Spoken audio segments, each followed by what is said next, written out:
Assalamualaikum warahmatullahi wabarakatuh. Nama saya Muhammad Iqbal. Saya mahasiswa Universitas Siber Asia.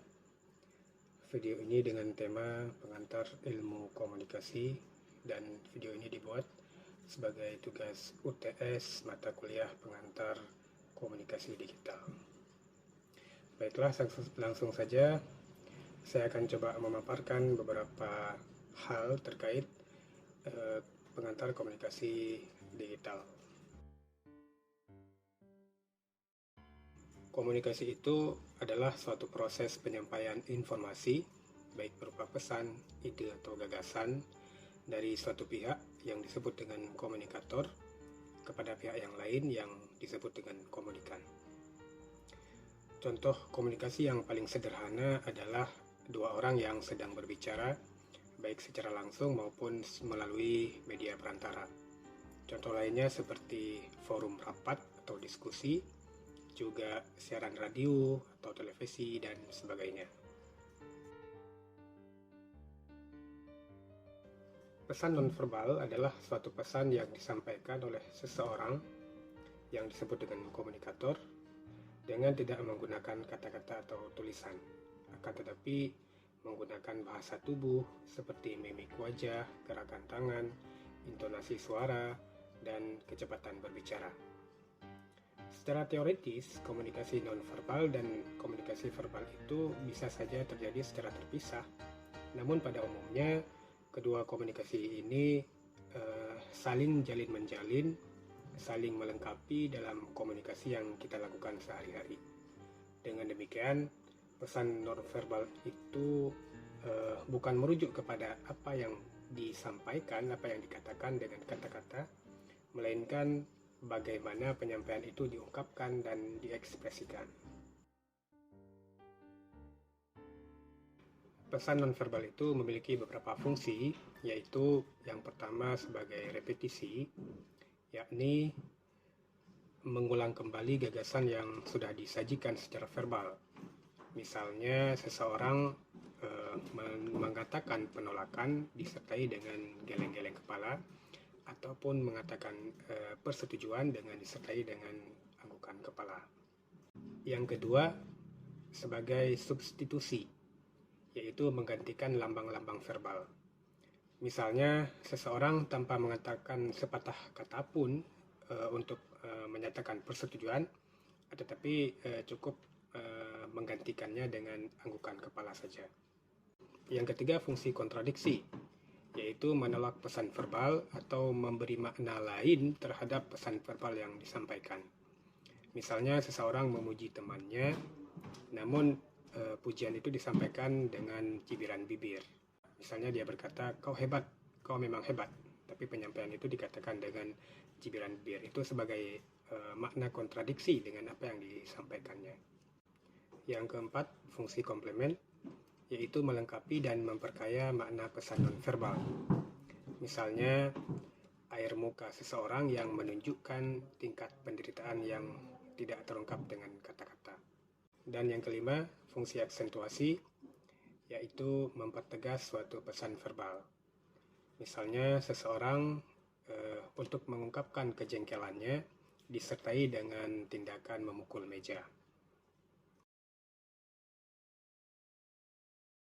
Komunikasi nonverbal itu juga berpengaruh dalam proses pembelajaran jarak jauh, terutama dalam proses pembelajaran secara sinkron melalui Zoom meeting ataupun melalui rekaman video.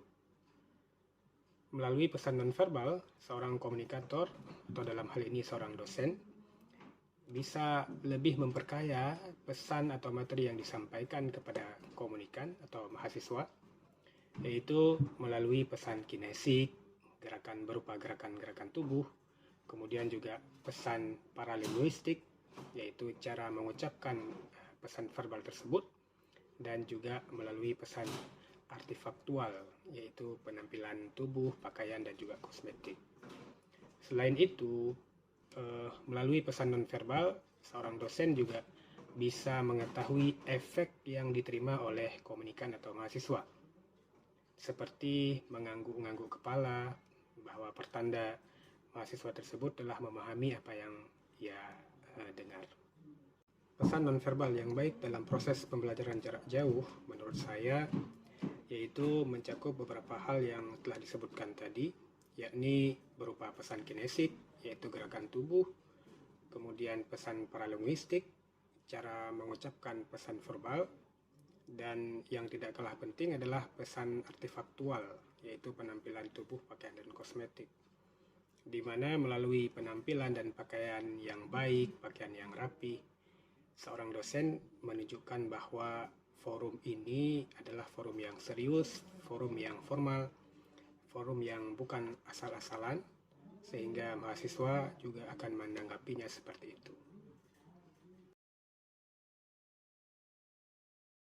Komunikasi yang baik dan efektif itu adalah komunikasi yang menimbulkan efek positif dan juga menghasilkan perubahan sikap, sehingga bisa terjalin sebuah hubungan yang baik antara komunikator dengan para komunikan. Dan efektivitas suatu pesan dalam sebuah komunikasi itu dapat dilihat dari tercapai atau tidaknya tujuan si pengirim pesan tersebut. Menurut saya, komunikasi yang baik dan efektif itu dibutuhkan setiap saat dan di semua forum komunikasi. Alasannya agar komunikasi yang kita lakukan itu dapat memberikan hasil yang positif serta dapat dicapai maksud yang diinginkan. Dan tentunya semakin besar kepentingan dalam suatu forum komunikasi, maka semakin besar pula dibutuhkan komunikasi yang baik dan efektif. Menurut saya, tantangan terbesar dalam menciptakan komunikasi yang baik dan efektif adalah bagaimana mengolah suatu pesan itu jadi berkualitas. Karena seperti yang telah dijelaskan di awal, bahwa komunikasi itu adalah proses penyampaian pesan. Maka, semakin baik kualitas pesan yang disampaikan, akan semakin besar efek yang bisa ditimbulkan. Dengan demikian, tantangan terbesar dalam menciptakan komunikasi yang baik dan efektif itu adalah bagaimana menciptakan atau mengolah suatu pesan itu sehingga jadi berkualitas. Caranya, ya tentu kita harus mempelajari dan memahami secara baik dan mendalam terkait isi pesan yang kita sampaikan. Sehingga pesan tersebut meninggalkan kesan baik bagi para komunikan. Demikian video pemaparan singkat saya terkait pengantar komunikasi digital. Lebih dan kurangnya saya mohon maaf. Saya akhiri. Assalamualaikum warahmatullahi wabarakatuh.